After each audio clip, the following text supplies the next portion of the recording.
Hi all. सो वो घड़ी आ गई है जहाँ पे हमारे टॉपर बच्चे और बैक बेंचर बच्चे दोनों की दिल की धड़कन बहुत तेज हो जाती है। टॉपर की इसलिए तेज हो जाती है, इस बार रैंक 1 ला पाऊंगा या नहीं ला पाऊंगा, इस बार टॉप 10 में आ पाऊंगा या नहीं आ पाऊंगा। बैक बेंचर की इसलिए तेज हो जाती है, यार बैक ना लग जाए, भगवान जी बस ये संभाल लेना, बाकी प्रसाद चढ़ाई दूंगा मैं। एकादशी का व्रत रख लूंगा, मकर संक्रांति पे बढ़िया से नहा धो लेंगे, बट आप बैक बचा लेना। जो मिडिल बेंचर बच्चे होते हैं उनका लगभग सेम ही रिएक्शन होता है कि यार इतना एक्सपेक्टेड था, ठीक है। जो भी मिडिल बेंचर है एक बार कमेंट सेक्शन में बता देना, यार इतना फर्क नहीं पड़ रहा होता है मिडिल बेंचर को, कि हमें पता है हम 8 जीपीए ले आएंगे एंड उतना आ ही जाता है। एफएफटी उसी चीज के लिए बना है, राइट। सो आज की वीडियो में हम डिस्कस कर रहे होंगे, आईपीयू ने रिजल्ट आउट कर दिया है एंड बहुत ही ज्यादा बच्चे नर्वस है कि हमारा अकाउंट ही ब्लॉक हो जा रहा है। अकाउंट ब्लॉक हो गया है तो उसे रिकवर कैसे करना है, कौन सी चीजों का ध्यान रखना है भाई, logging into the website, rechecking, inspection के लिए अप्लाई करना है तो कैसे कर रहे होंगे। मान लेते हैं कि किसी बच्चे के बैक आ गई है बट जो पेपर गया था वो एक्सपेक्टेडली अच्छा गया था, बैक नहीं आनी चाहिए थी, तो उस चीज को कैसे सॉल्व कर रहे होंगे। साथ में बात कर रहे होंगे सबसे मेजर इशू जो वेबसाइट का है कि हमें जीपीए कैलकुलेट करके नहीं मिल रही है, जो कि हमारी आईपीयू रैंक लिस्ट पे या फिर पीडीएफ फॉर्मेट में बहुत इजी टू व्यू होता था। तो इन चीजों के बारे में जल्दी से बात करते हैं, जाके ध्यान से बैठ जाइए एंड डन करते हैं। सबसे पहले हम आ जाते हैं तो हम सेम 5 की, सेम 3 की, सेम 5 की, सेम 7 को सबको साथ में लेके चल रहे होंगे। अकाउंट ब्लॉक हो रहा है उसको कैसे सॉल्व करना है, सीजीपीए निकालनी है या फिर रीचेकिंग के लिए अप्लाई करना है, सब डोमेन्स की बात हम यहाँ पे कर रहे होंगे। सबसे पहले हम डोंट्स देखते हैं कि क्या क्या चीजें हमें याद रखनी है, नहीं करनी है। तो सबसे पहला आ जाता है कि हमें पैनिक बिल्कुल नहीं करना है why checking the website. Panic करोगे तो यार आप बार बार रिफ्रेश करोगे, डिफरेंट ब्राउजर से, डिफरेंट डिवाइस से ट्राई करोगे तो ये गलत चीज है, आपका अकाउंट ब्लॉक ही रहेगा आफ्टर डूइंग ऑल दिस। आपको कंपेयर नहीं करना है अपना रिजल्ट बाकियों से, एकदम इमीडिएटली नहीं करने बैठ जाना है यार, खुद के मार्क्स देख के संतुष्ट रहना है। Everyone portal open at different times, हर किसी का पोर्टल जो है अलग अलग टाइम पे ओपन हो रहा होता है। मेरी मानिए तो कल जब रिजल्ट आउट हुआ था तो 10 बजे के आसपास हुआ था, बहुत बच्चों का नहीं खुल रहा था। What I will suggest is, या तो आप अर्ली मॉर्निंग ट्राई करो या फिर आप लेट नाइट ट्राई करो। पीक आवर्स में ट्राई हम करते हैं तो मेजरली नहीं खुल रहा होता है। हमें ये चीजें ध्यान रखनी है क्योंकि 3 रॉन्ग अटेम्प्ट्स के बाद हमारा अकाउंट ब्लॉक हो जाता है। सेमेस्टर 5 के बच्चों ने बहुत बार ये चीज कल देखी, एनालाइज करी है। जितने बच्चों का भी नहीं आया है वो ये चीज ध्यान रखेंगे कि हमें ध्यान से लॉग इन करना है। ये वाली चीज जो है KR.KR एंड कुमार वाला जो इशू है ये बहुत बच्चों का है, तो आपको ध्यान रखना है कि आपने जो भी अपने क्रेडेंशियल्स यूनिवर्सिटी में दिए हुए हैं फादर के नेम के, वही एग्जैक्ट यूज करने हैं, आपको कैपिटल लेटर्स में लिखने हैं। तो डूज पे अगर हम आ जाए तो ये सब चीजें मैंने डूज में लिखी हैं ऑलरेडी, कि आपको अपना एनरोलमेंट नंबर रेडी रखना है, आपको याद ही हो गया होगा इतनी बार लिखा है। पासवर्ड आपका जो है वो फादर का नेम ही है, फादर का नेम आपको एग्जैक्ट वही लिखना है जो आपके आईक्यू के रिकॉर्ड्स में आपने पहले दिया हुआ है।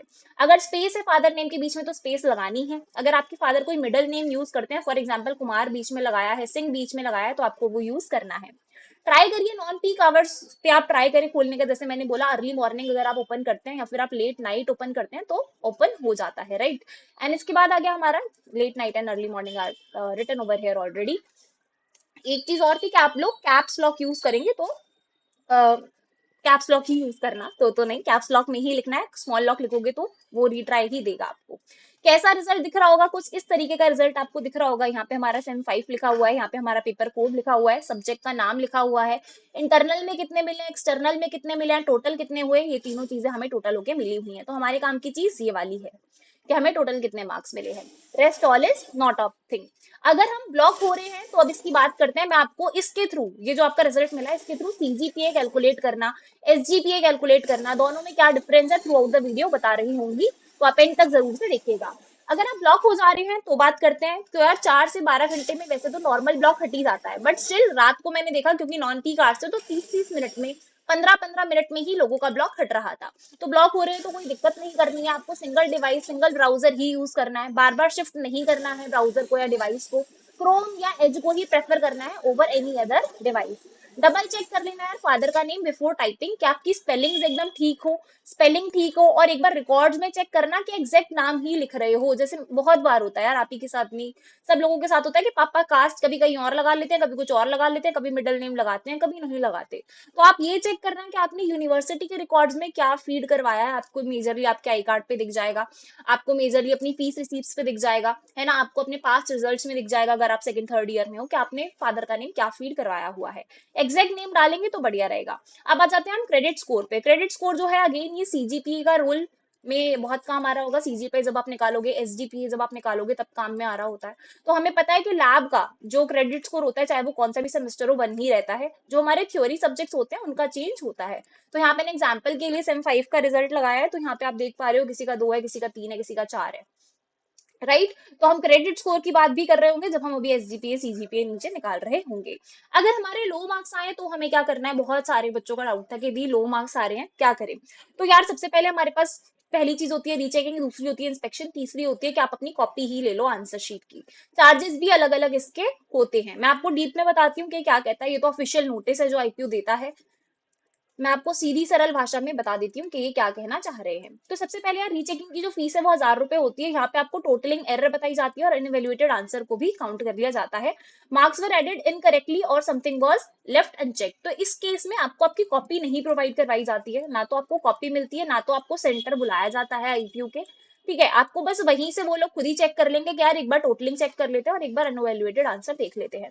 सेम केस यहाँ पे होता है इंस्पेक्शन में, यहाँ पे आपको सेंटर बुलाया जाता है। ठीक है, इस केस में और इस केस में सिर्फ एक ही डिफरेंस है कि यहाँ पे आपको कॉपी मिलती है, फिजिकल कॉपी आपको आपके जो भी आंसर शीट है उसकी दी जाती है। अमाउंट का भी ज्यादा डिफरेंस नहीं है, ये 2500 का, ये 3000 है। यहाँ पे आपको यूनिवर्सिटी बुलाया जाता है। टोटलिंग एरर अनवैल्यूएटेड एरर्स यहाँ दोनों में ही देख सकते हो आप देख सकते हो यार कहीं ऐसा तो नहीं है कि कोई क्वेश्चन आपने किया है वो अनचेक रह गया हो। ये वाली लिबर्टी आपको इन केस में मिल जाती है। तो अगर मुझसे पर्सनली पूछो तो रीचेकिंग इज अवॉइडेड। आप या तो इंस्पेक्शन करवा लो या अपनी आंसर शीट की कॉपी ले लो। इन दोनों केसेस में आपके चांस ज्यादा होते हैं मार्क्स बढ़ने के। यार ये करवाना है तो आप ध्यान रखेंगे कि आपको 7 से 8 दिन के अंदर अंदर ही फॉर्म फिल कर देना है। फॉर्म आईपीयू की वेबसाइट पे आराम से आपको दिख जाएगा। फॉर्म फिल कर देना है 7 से 8 दिन के अंदर, बिकॉज इससे लेट करोगे तो रीचेकिंग वगैरह के लिए आप अप्लाई नहीं कर पाते हो। ठीक है, and why I am saying this, क्योंकि एक पर्सन आपके कॉलेज से, जो भी आपका पीओसी है यूनिवर्सिटी से, मेजरली डीन होता है या डीन का कोई असिस्टेंट होता है, वो यूनिवर्सिटी लेके जाता है आपके इन वाले फॉर्म्स को, एंड देन जाके आपकी जो है रीचेकिंग अप्लाई हो पाती है। तो पीओसी को भेजना है आगे, राइट। तो 7 से 8 दिन के अंदर आपको ये काम डन कर देना है कि अभी संतुष्टि नहीं आ रही है तो अप्लाई कर दो। रीचेकिंग मैंने आपको बता दिया, इंस्पेक्शन के चार्ज मैंने आपको बता दिए, and copy of answer sheet चाहिए तो उसके चार्जेस भी मैंने आपको बता दिए हैं। अब कुछ क्वेश्चन एंड आंसर ले लेते हैं कि दी हमारी जो साइट है वो लॉक हो गई है, तो रिजल्ट कहाँ से देखूं। And similarly sorry to disturb you, my website is block, where can I do. तो मैंने आपको बताया कि वेट करना है आपको 15 से 30 मिनट का, एंड ये डन हो जाता है। अगर ना हो रहा हो तो आपको दूसरा ब्राउजर या मेल आईडी से चेक नहीं करना है बिल्कुल भी। वेट करने के बाद अगर इसमें भी नहीं होता है तो भाई 2 से 4 घंटे रुक जाओ, खुल जाएगा। 2 से 4 आवर्स में तो खुल ही जाता है, राइट। तो हमें वेट करना है, पैनिक नहीं करना है, राइट। नेक्स्ट चलते हैं क्वेश्चन एंड आंसर में। सेकंड क्वेश्चन है हमारा, सेम 1 का रिजल्ट कब आ रहा होगा। तो यार एक एक करके आईपीयू जो है वो रिजल्ट्स निकाल ही रही है, तो चांसेस है कि सेम 1 का रिजल्ट 1 से 2 दिन में आ जाएगा। ओके, नाउ आ गया रीचेकिंग हो सकती है क्या इन सम के पेपर में। 72 है बट 75 अब आ जाते। यार अगर आपको ऐसा लग रहा है कि 72 आए हैं और 75 तक हो सकते हैं तो मेरी मानो तो मत करवाओ। 2-3 मार्क्स के लिए नहीं करवानी होती है हमें।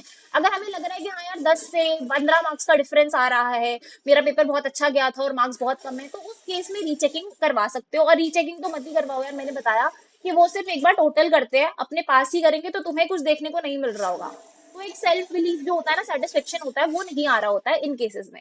तो बिल्कुल रीचेकिंग अलाउड है, आप करवा सकते हो। इंस्पेक्शन अलाउड है, आप करवा सकते हो। नोटिस कहाँ मिलेगा वो भी मैंने बता दिया है।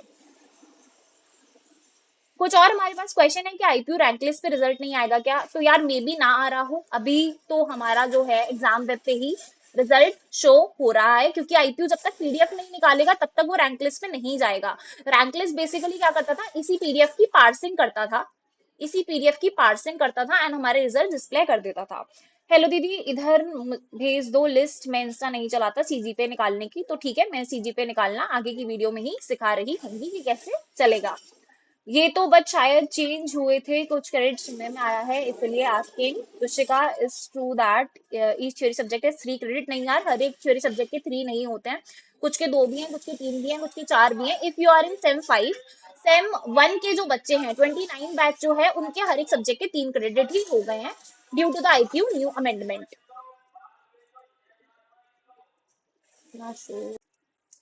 तो मेरे पास और भी बहुत सारे सारे प्रिटी प्रिटी मैसेजेस आए थे कि दी बहुत अच्छी जीपीए आई है। यहाँ पे 9.42 जीपीए आया हुआ है, बहुत सारे बच्चों ने 9+ जीपीए अफोर्ड किया है, and ये हैट्स ऑफ है आप ही की मेहनत को। हम लोग एफएफटी के थ्रू जस्ट आपको सपोर्ट करते हैं। मेजरली ऑडियंस हमारी 50 को जानती है that we provide the BTech के इजी सॉल्यूशन कोर्सेज के, जहाँ पे आपको आपकी पूरे सेमेस्टर नहीं पढ़ा है, बच्चा एकदम डरा हुआ आता है कि यार दी नहीं हो रहा है, तो हम बच्चों को यूट्यूब के थ्रू फ्री वन शॉट देते हैं। काफी सारा कंटेंट जो प्रीमियम कंटेंट होता है, जिसमें हमने बहुत ज्यादा एफर्ट्स पुट इन करती है, और जो ट्विटर यूट्यूब पे पढ़ा रहा है उसको पे करने के लिए हम छोटे मोटे पेड कोर्सेज भी निकालते हैं। That's a very viable amount for anyone who is in college. 99 rupees में आपको कोर्सेज मिल जाते हैं। तो 50 के थ्रू बहुत सारे बच्चों ने, इनफैक्ट अनपेड कोर्सेज से भी, जिन्होंने यूट्यूब से भी पढ़ा है, उनका भी बहुत अच्छा जीपीए आया। और जो हमारे सेवियर बैच में थे वो तो बिल्कुल एक बार कमेंट कर देना कि कैसा लगा आपको पढ़ के। फर्स्ट टाइम था तो भी एक्सपीरियंस बताना, और यार अगर रेगुलर पढ़ते आ रहे हो 50 से ही, तो आपके पास ही हमारा दिल है। ठीक है। एंड जिनके भी अच्छे जीपी आए हैं, जैसा 50 हर बार करता है, that we organise a meetup in the MNCs, Microsoft में, गूगल में, अमेजोन में, एडब्ल्यूएस के ऑफिस में हम लोग मीटअप्स ऑर्गेनाइज करवाते हैं। इस बार नहीं, हर बार करवाते हैं after exam, to award the good GPA people. आज छोटा सा मोमेंटो हमारी साइड से, आपको कुछ गुडीज मिल रही होंगी, आपको कनेक्शंस मिल रहे होंगे बड़ी बड़ी एमएनसी से, क्योंकि अब जीपीए की चीज सॉल्व हो गई है, अब हमें स्किल्स पे आना है। तो मैं नीचे ही डिस्क्रिप्शन में फॉर्म लगा दूंगी, जो भी बच्चा बीटेक से, एफएफटी से पढ़ा है, यूट्यूब या फिर हमारे पेड कोर्सेज से, वो फॉर्म बिल्कुल से फिल कर सकता है। You all will be welcomed in the MNCs with the FFT meetup. So yes, ऐसे ही बहुत सारे मैसेजेस आए थे यार, मैंने अपनी बढ़ाई ना करने के लिए सिर्फ एक ही लगाया है। तो नेक्स्ट चलते हैं। मेनी कॉन्ग्रेचुलेशन फॉर यू कि आपने इतना बढ़िया स्कोर किया। नाउ कुछ बच्चों को इश्यूज हैं कि दी मेरा ना जो फादर का नेम है, इसके एक्चुअली ऑफिशियल डॉक्यूमेंट में ये वाला नाम था, तो 3 अटेम्प्ट में इस बच्चे ने ये वाला भी ट्राई कर लिया, ये भी ट्राई कर लिया, पूरा लिख के भी ट्राई कर लिया, स्टिल ब्लॉक आ रहा था। तो what you need to do in this case, कि दी सब कुछ ट्राई कर लिया, नहीं हो रहा है, तो यहाँ पे कुछ ये वेबसाइट्स हैं, इन पे आप जा सकते हो। लास्ट वाली जो वेबसाइट है, एग्जाम सपोर्ट, यही वेबसाइट है, इससे आपको जरूर से कुछ ना कुछ सोल्यूशन मिल रहा होगा। आप अपने एचओडी से कनेक्ट कर सकते हो अगर ऐसा कुछ इशू हो रहा है, जिससे भी टीचर से आपकी अच्छी बॉन्डिंग है यार, उसको कनेक्ट कर लेना। बेसिकली ये वाली वेबसाइट पे भी चले जाओगे तो मैंने देखा है कि यहाँ पे रिजल्ट्स आ रहे थे, बहुत स्क्रेपिंग करी है, बहुत जगह देखा है कि भाई कौन कौन सी वेबसाइट है जिनसे हमारे बच्चों की हेल्प हो जाए, देन जाके ये चीजें निकल के आई है। तो अगर अभी तक वीडियो देख रहे हो तो यार लाइक जरूर कर देना। मिडनाइट शूट कर रही थी बट नहीं हो पा रहा था, राइट। बहुत सारी चीजें मैंने खुद ने कलेक्ट करी टू मेक दिस, खुद सीखा सीजीपीए निकालना, टू लेट यू नो कि कैसे निकलता है। तो अब आ जाते हैं हमारी सबसे जो हीरो है वीडियो का, कि सीजीपीए और एसजीपीए होता क्या है। तो जो बच्चे हमारे थर्ड ईयर में है, फोर्थ ईयर में, उन्हें पता है, या फिर मैंने देखा यार नहीं पता होता बहुत सबको, तो मैं एक बार बेसिक डिफरेंस बताती हूँ। एसजीपीए क्या होता है, आपके एक सिंगल सेमेस्टर का जो आपका जीपीए बनता है, that is called as SGPA. आपका कुमुलेटिव जो जीपीए होता है, जो आपका first sem, second sem, third sem, fourth sem से होता हुआ आ रहा है, that is called as CGPA. तो SGPA is that you have scored in the particular sem. अभी वाला जो निकालोगे आप एसजीपीए निकाल रहे होगे, जो फर्स्ट सेमेस्टर का बच्चा उसके पास सिंगल सीजीपीए ही है, दैट इज एसजीपीए ओनली। जो थर्ड सेम में बच्चा उसके पास फर्स्ट सेकंड थर्ड, वो तीनों को ऐड कर देगा, तो that will be the CGPA. तो प्लेसमेंट में जो काम आती है वो हमारी सीजीपीए होती है। आप अपनी एसजीपीए हर बार इंक्रीज करते हो to get a good CGPA at the end. ठीक है, तो अब सीखते हैं कि सीजीपीए निकालते कैसे हैं। तो हमारे पास आईपीयू का एक ग्रेडिंग सिस्टम होता है कि भाई जिस भी बच्चे के मार्क्स 90 से 100 के बीच में आएंगे उसे ओ ग्रेड मिलेगा, और उसको ग्रेड पॉइंट मिलेंगे 10। हमारी जो काम की चीज है वो ये ग्रेड पॉइंट ही है। तो आप ध्यान से देखते जाना, आपके किसी सब्जेक्ट में 75 से 89 मार्क्स आए तो आपको ग्रेड मिलेगा A+, और आपके ग्रेड पॉइंट होंगे 9। इसी अकॉर्डिंगली ये डिक्रीजिंग ऑर्डर में नीचे जाता जाता है। अगर आपके 40-44 है तो आपको पास तो हो आप, पर ग्रेड पॉइंट कितना मिल रहा है, 4। और अगर 40 से नीचे हो तो आपको एब्सेंट माना जाता है। हमें पता है कि 40 हमारा पासिंग क्राइटेरिया है, तो 40 से नीचे आप हो तो आपको फेल माना जाता है। नेक्स्ट आ जाते हैं, यहाँ मैंने केस लिया है, रफ केस लिया है सीजीपीए निकालने के लिए, एसजीपीए निकालने के लिए। तो बेसिकली यहाँ पे हम एसजीपीए निकाल रहे हैं। यहाँ पे हमने कुछ स्टूडेंट्स लिए हैं, A B C D, ये सब्जेक्ट लिए हमने ABCD। हमने इसके क्रेडिट लिख लिए कि भाई ये वाला क्रेडिट, ये वाला क्रेडिट, ये वाला क्रेडिट, और इतने हमारे टोटल क्रेडिट्स आ रहे हैं 9। क्रेडिट कहाँ से देखना है, मैंने भी ऊपर बताया था कि जो भी 29 बैच है उसकी थ्योरी सब्जेक्ट में 3 ही क्रेडिट है। और अगर आपको अपने क्रेडिट देखने हैं तो आप यार कहीं से भी देख लो, अपने सिलेबस में ही लिखे होते हैं क्रेडिट पॉइंट्स। ठीक है, अब आ जाते हैं मार्क्स ऑब्टेन्ड। मैंने आपको ऊपर जो रिजल्ट दिखाया था उस पे ले चलती हूँ एक बार मैं।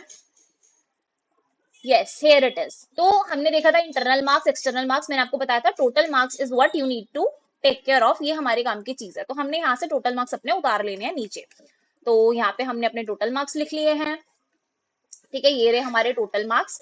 टोटल मार्क्स के बाद मैंने ऊपर से देख के ग्रेड पॉइंट लगा लिया। मुझे पता है जिसमें भी मेरे 90 से 100 के बीच में उसमें ओ मिलेगा, 75 से 89 के बीच में ए प्लस मिलेगा। तो बहुत बड़ा डिफरेंस आ जाता है 89 वाले बच्चे में और 90 वाले बच्चे में, ठीक है, क्योंकि ये आगे जाके क्रेडिट से भी मल्टीप्लाई होता है। तो सोच लो, इसको 3 से मल्टीप्लाई कर लो, इसको 3 से मल्टीप्लाई कर लो। तो मेजर डिफरेंस यही आता है, इसी वजह से रैंक जो है हमारी ऊपर नीचे हो रही होती है। तो इसमें ज्यादातर इसके जो है 89, 76, 81 ये स्कोर्स हैं, तो इसको ए प्लस मिला है और ए प्लस के कॉरस्पॉन्डिंग हमें पता है 9 क्रेडिट हमारा मिलता है, 9 ग्रेड पॉइंट हमें मिलता है।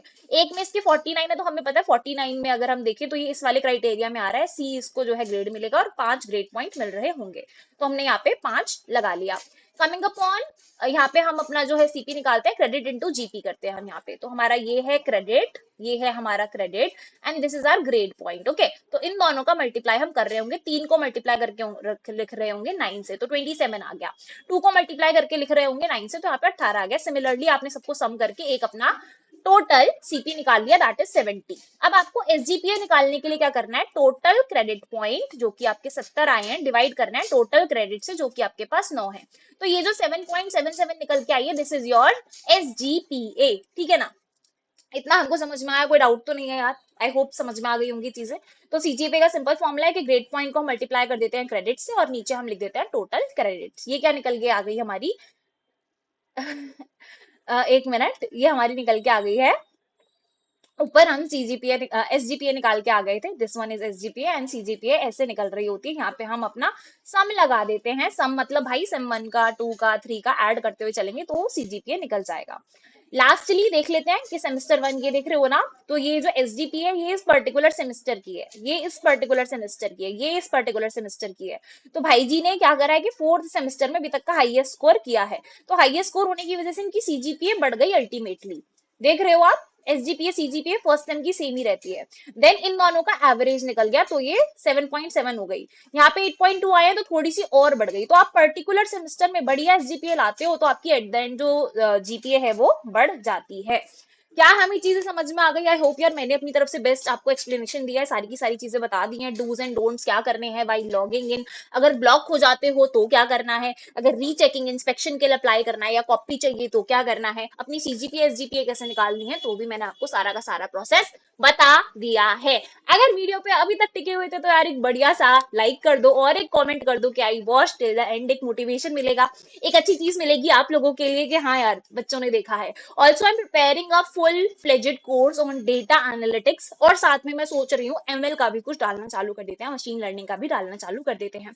मुझे कमेंट सेक्शन में आप लोग बताइएगा कि आपको किस चीज का कंटेंट चाहिए, डेटा एनालिटिक्स या एमएल। अगर कुछ और भी आपके दिमाग में है, ब्लॉकचेन वगैरह वगैरह, तो भी बताइएगा। We will arrange the best twitter from you, fraud from the MNC, top MNC से लेके आ रहे होंगे, सो दैट आपको बेस्ट कंटेंट मिल जाए। ठीक है, so all the very best guys, I hope आपको कंटेंट समझ में आया होगा। Thank you so much for watching.